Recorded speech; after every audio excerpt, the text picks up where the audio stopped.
जय हिंद साथियों, सैनिक समाचार इंडिया में आपका स्वागत है। साथियों, आपने टूर ऑफ ड्यूटी एक शब्द पिछले कई सालों से सुन रहे हैं, यानी 3 से 4 साल हो चुके हैं जो टूर ऑफ ड्यूटी के ऊपर काम किया जा रहा है। टूर ऑफ ड्यूटी मतलब 3 से 4 साल के लिए एक जवान को सेना में भर्ती करना। यदि वो अपनी योग्यता आगे सही रखता है और ट्रेनिंग में फिट पाया जाता है तो उसको परमानेंट कमीशन दिया जाएगा आर्मी के अंदर।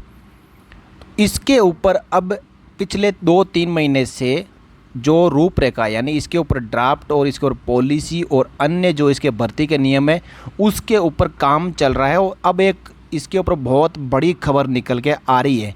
तो आइए जानते हैं इस खबर को विस्तार से। साथियों, टूर ऑफ ड्यूटी को सेना भर्ती का दूसरा विकल्प माना जा रहा है। इसी के कारण पिछले 2-3 साल से जो सेना भर्ती है वो नहीं की जा रही है। जब टूर ऑफ ड्यूटी का पूरा मसौदा फाइनल हो जाएगा तो उसी के साथ टूर ऑफ ड्यूटी का रिक्रूटमेंट भी निकलेगा और सेना भर्ती का रिक्रूटमेंट भी निकलेगा। खबर के मुताबिक इंडियन आर्मी, नेवी और एयरफोर्स में अब सैनिकों की सभी भर्तियां टूर ऑफ ड्यूटी के तहत होंगी।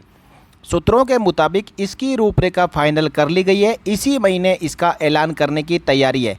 ये तय किया गया है कि टूर ऑफ ड्यूटी के तहत युवाओं को 4 साल के लिए सेना में भर्ती किया जाएगा। सूत्रों के मुताबिक टूर ऑफ ड्यूटी के तहत जितने युवाओं की भर्ती होगी वे 4 साल के लिए ही होगी। बाद में तय किया जाएगा कि इनमें से कितनों को परमानेंट किया जाना है, कौन परमानेंट होगा। इसके लिए सिलेक्शन बोर्ड बनाया जाएगा जो सैनिकों की प्रोफेशनल दक्षता के आधार पर उनका चयन करेगा। एक अधिकारी के मुताबिक जिस तरह ऑफिसर रैंक में काबिलियत के हिसाब से आगे बढ़ते हैं उसी तरह सैनिक भी अपनी योग्यता के हिसाब से परमानेंट होंगे। शॉर्ट सर्विस कमीशन के तहत जो अधिकारी आते हैं उनमें से भी करीब 20 से 25% को ही परमानेंट कमीशन मिल पाता है। जो ट्रेनिंग है उनकी ट्रेनिंग है जो 6 महीने में पूरी होगी। सैनिकों के रिक्रूटमेंट का तरीका अभी वही रहेगा जो अब तक रहा है। बाद में धीरे धीरे इसमें बदलाव करने की भी योजना है। बाद में रिक्रूटमेंट के लिए पैटर्न चेंज कर लिखित परीक्षा पहले और फिजिकल टेस्ट बाद में किया जा सकता है। जो युवा टूर ऑफ ड्यूटी के तहत आएंगे उनकी 6 महीने की बेसिक मिलिट्री ट्रेनिंग होगी। अमूमन 18 साल में युवा सेना में आएंगे और 4 साल बाद बाहर निकलेंगे तो उनकी उम्र 21 से 22 साल की होगी।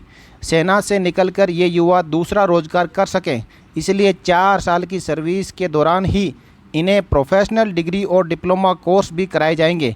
जब युवा रिक्रूट होंगे तो उन्हें करीब 30,000 रुपये सैलरी मिलेगी। आगे का भी इसमें रखा जाएगा ख्याल। टीओडी के तहत सैनिकों को सेना से बाहर होने पर न तो पेंशन मिलेगी न ही ईसीएचएस जैसी कोई स्वास्थ्य स्कीम का फ़ायदा मिलेगा। लेकिन 4 साल की सर्विस के बाद जब वे बाहर होंगे तो उन्हें एक मुश्त करीब 10 से 12 लाख रुपए दिए जाएंगे। अगर सर्विस के दौरान ड्यूटी पर किसी सैनिक की मौत हो जाती है तो परिवार को इंश्योरेंस अमाउंट के तौर पर करीब 45 से 50 लाख रुपए मिलेंगे। जो बैलेंस सर्विस बची होगी उसकी सैलरी भी परिवार को मिलेगी। और इस प्रकार जो हमारी सेना है वो हो जाएगी यंग। अभी जो सैनिक सूबेदार मेजर तक जाते हैं वे तब तक 50 साल के हो जाते हैं। इस तरह देखा जाए तो सेना में सैनिकों की एवरेज उम्र 35 से 36 साल है। टूर ऑफ ड्यूटी लागू होने के बाद एज प्रोफाइल कम हो जाएगा और सेना ज़्यादा यंग और फिट हो जाएगी। टूर ऑफ ड्यूटी लागू होने के 4-5 साल बाद सैनिकों की एवरेज एज 25 से 26 साल हो जाएगी। तो इस प्रकार साथियों आपने देखा कि जो टूर ऑफ ड्यूटी होगी वो 4 साल की होगी और जो नए रूल्स है उनके बारे में आपने यहाँ पे जानकारी ली। साथियों, सैनिक समाचार इंडिया चैनल के साथ बने रहने के लिए आपका धन्यवाद। इसी प्रकार की खबरों के लिए आप वीडियो को लाइक, शेयर और चैनल को सब्सक्राइब कर सकते हैं। जय हिंद, जय Bharat, Vande Mataram. Promise of right pension at right time, touching lives of more than 3 million ex-servicemen.